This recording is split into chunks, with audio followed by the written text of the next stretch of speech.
Baik, Assalamualaikum warahmatullahi wabarakatuh. Perkenalkan, nama saya Riza.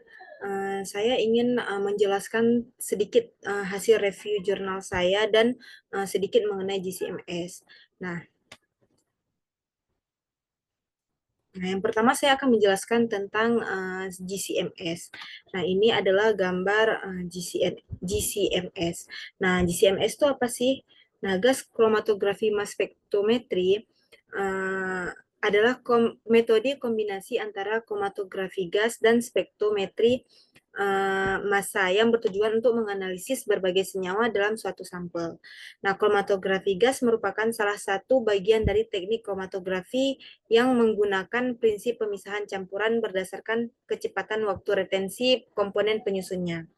Nah, sedangkan spektrometri massa berfungsi ketika komponen yang telah berhasil dipisahkan pada kromatografi gas akan dideteksi dengan cara menembakkan berkas elektron dan diubah menjadi ion-ion. Nah, ion-ion yang telah terbentuk kemudian akan terbaca pada detektor dan merubahnya dalam bentuk spektrum massa. Nah, selanjutnya itu ada prinsip dasar GCMS.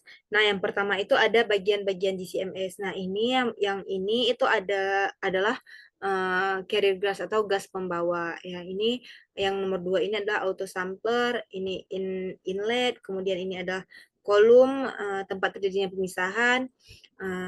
Nah, kalau ini adalah mass spektrometri, yaitu yang pertama itu ada uh, ion source, terdapat itu ada mass analyzer, kemudian ada detektor dan ada komputer atau PC. Nah, prinsip bagaimana sih prinsip dasar GCMS? Nah, yang pertama sampel diinjeksikan ke dalam gas pembawa yang biasanya digunakan itu adalah helium dan nitrogen. Nah, kemudian sampel dibawa ke dalam kolom. Nah, di dalam kolom ini akan terjadi pemisahan. Uh, sampel akan terpisah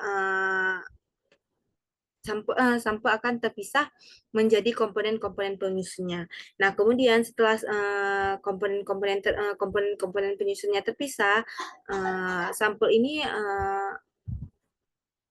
masuk ke dalam mass spektrometri. Nah, di dalam spektrometer, molekul diionisasi menjadi ion-ion, kemudian masuk ke dalam penganalisa massa. Nah, di sini ion-ion akan diakselerasi melalui medan listrik dan magnetik. Setelah melewati medan magnet, ion-ion dipisah berdasarkan lintasan yang bergantung pada massa dan muatannya. Kemudian ion-ion tersebut akan diukur dengan detektor dan direkam dalam bentuk spektrum. Nah, kemudian itu ada review jurnal. Oke. Di sini saya mereview jurnal dengan judul Metabolite Profiling of Potential Bioactive Fraction from Ethanol Extract of Bromelianivia Flower by GCMS Analyst. Nah, oke. Pertama itu ada pendahuluan. Nah, penggunaan GCMS umumnya digunakan untuk menganalisis metabolit karena kemampuannya dalam memberikan reprodusibilitas tinggi dan berbagai informasi mengenai data metabolit serta ketersediaan sumber daya perpustakaan kombinasi yang banyak untuk perangkat lunak pemrograman komputer. Nah, GC yang dihubungkan dengan MS merupakan teknik yang dapat dianggap sebagai teknik hibrid tertua dalam kimia analitik dan dianggap sebagai salah satu platform instrumen yang paling berkembang, tangguh dan sangat sensitif untuk analisa metabolit. Di MS menawarkan kekuatan pemisahan kromatografi yang tinggi, metode kuantifikasi yang kuat, dan kemampuan untuk mengidentifikasi metabolit dengan presisi tinggi. Nah, metodologi berbasis GCMS termasuk yang pertama kali diterapkan untuk profilisasi metabolit dan analisis target, sehingga menawarkan protokol yang baik dan pengaturan instrumen, penambangan data, dan interpretasi dan interpretasi. Nah, dibandingkan dengan platform instrumen lainnya, GCMS menawarkan biaya akuisisi, operasi, dan pemeliharaan yang efisien dan tersedia di komersial.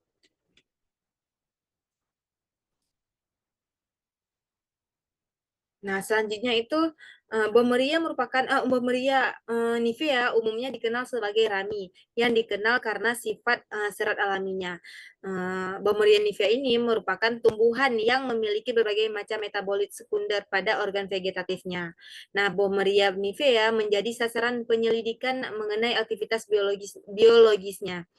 Penelitian ekstensif tentang daun Bommeria nivea telah mengungkapkan berbagai bioaktivitas, termasuk sifat antioksidan yang telah diteliti oleh Wang dan teman-temannya pada tahun 2015. Kemudian efek antiinflamasi yang diteliti oleh dinyanyikan dan kawan-kawan pada tahun 2013 serta aktivitas virus anti hepatitis yang telah diteliti oleh Wei dan kakak di tahun 2014.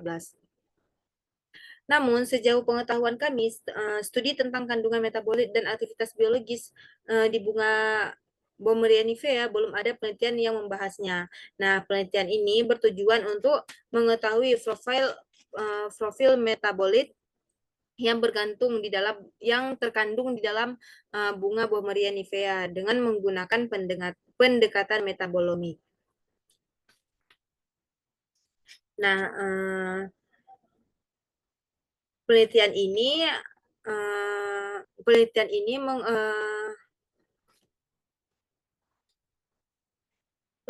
membahas tentang profil metabolit, potensi bioaktivitas, dan karakterisasi senyawa dari bunga Bommeria nivea dari hasil fraksinasi N-heksan, diklorometan, etil asetat, butanol, dan air menggunakan metode GCMS. Nah, pertama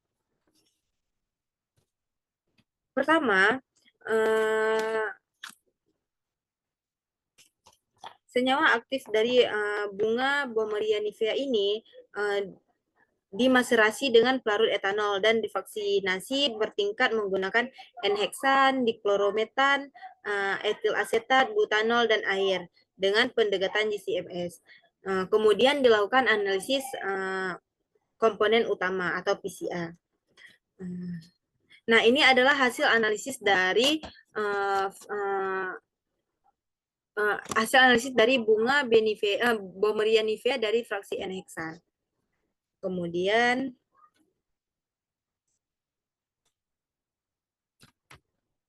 Kemudian ini adalah kromatogram hasil analisis GCMS bunga Bommeria nivea dari fraksi diklorometan. Nah, ini adalah kromatogram analisis GCMS dari bunga Bommeria nivea dari fraksi etil asetat. Nah, ini adalah kromatogram analisis GCMS bunga Bommeria nivea dari fraksi butanol. Dan yang terakhir itu adalah analisis GCMS kromatogram kromatogram analisis GCMS dari bunga Bommeria nivea dari fraksi air. Oke. Nah, selanjutnya dari kelima kromatogram tadi dapat disimpulkan bahwa di mana pada fraksi N-heksan terdapat 30 jumlah puncak yang jumlah total puncak. Dari total jumlah puncak ini itu terdapat 18 puncak yang teridentifikasi, 2 puncak yang tidak teridentifikasi, dan 9 puncak yang 9 senyawa yang tidak diketahui aktivitas biologisnya. Kemudian dari fraksi diklorometan itu terdapat 41 jumlah puncak Dan dari 41 jumlah puncak ini terdapat 27 puncak yang teridentifikasi, 14 puncak yang tidak teridentifikasi, dan 22 aktivitas biologis yang tidak diketahui. Kemudian pada fraksi etil asetat itu terdapat 40 jumlah total puncak. Dari 10 jumlah puncak ini terdapat 8 puncak yang teridentifikasi, 2 puncak yang tidak teridentifikasi, dan 3 aktivitas biologis yang tidak diketahui. Selanjutnya itu ada fraksi butanol. Nah, pada fraksi butanol terdapat jumlah total puncak yaitu 25. Nah, dari 25 total puncak ini terdapat 17 puncak yang teridentifikasi, 8 puncak yang tidak teridentifikasi, dan 17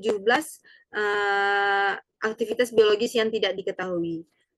Selanjutnya itu fraksi air. Nah, fraksi air ini memiliki total jumlah puncak 29. Nah, dari jumlah total puncak ini terdapat 9 puncak yang tidak teridentifikasi, 20 puncak yang tidak teridentifikasi, dan 22 aktivitas biologi yang tidak diketahui. Nah, pada grafik yang kedua ini itu adalah aktivitas biologis pada setiap fraksi. Nah, di mana yang warna hitam ini adalah fraksi dari heksan, yang warna pink ini adalah fraksi dari diklorometan, yang warna biru ini adalah fraksi dari etil asetat, warna ungu gelap ini adalah fraksi dari butanol, dan yang warna ungu muda ini adalah fraksi dari air. Nah, kemudian ini adalah tabel metabolit dari bunga Bommeria nivea fraksi N-heksan. Kemudian ini adalah tabel metabolit dari hasil bunga Bommeria nivea fraksi diklorometan. Selanjutnya itu ada tabel metabolit yang didapatkan dari bunga Bommeria nivea hasil fraksi etil asetat. Nah, yang selanjutnya itu ada tabel metabolit dari bunga Bommeria nivea fraksi air.